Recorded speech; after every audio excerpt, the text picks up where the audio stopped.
Here I am with Jay Tomlin. Hello. Hey, and can you show us some demos on the Citrix Access Gateway? Sure thing. This is our Access Gateway Enterprise Edition. So this is a replacement for the Secure Gateway, if any of those are still left out there. And when you log on to the Access Gateway, we can perform a scan of the end user's machine and then adjust the applications and the ICA virtual channels that they get in response to the results of the endpoint scan. So in this case, I got logged on through the Access Gateway and signed on to the web interface, but I actually failed the scan. So I have a limited number of published applications. And when I launch one of these applications, things like client drive mapping, client printer mapping, client clipboard mapping will all get disabled.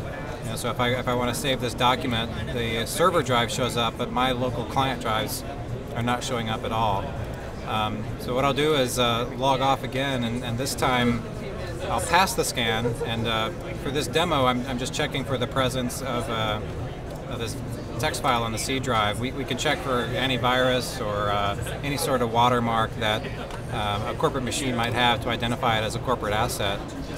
Log on as the same user into the same system, and you'll notice this time I get many more applications, and whenever I launch an application, the client audio, video, client drive mapping, client printer mapping, virtual channels, all are enabled. So now I'm able to open and save documents on the local drive, and if I want to go and print something, my client printer is now mapped into the session as well. So it's the feature we refer to as Smart Access, and it's working all through the Enterprise Edition of our Access Gateway. It's the same hardware platform as the NetScaler, so we get all the performance benefits. It's screaming fast, and we can do this all without any sort of network layer client or VPN client. Any Zen app client for any platform will be able to tunnel its traffic through SSL and connect in through the Access Gateway lines. So this interface is real interesting, just like the web interface. That's so right. How customizable is that as compared to web interface? Well, what you're looking at now actually is web interface. Okay.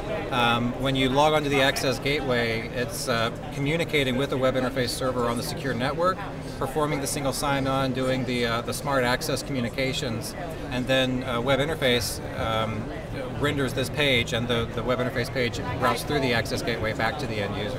Okay. So anything you can do with web interface, you can do here. Great. All right. Thank you. Thank you.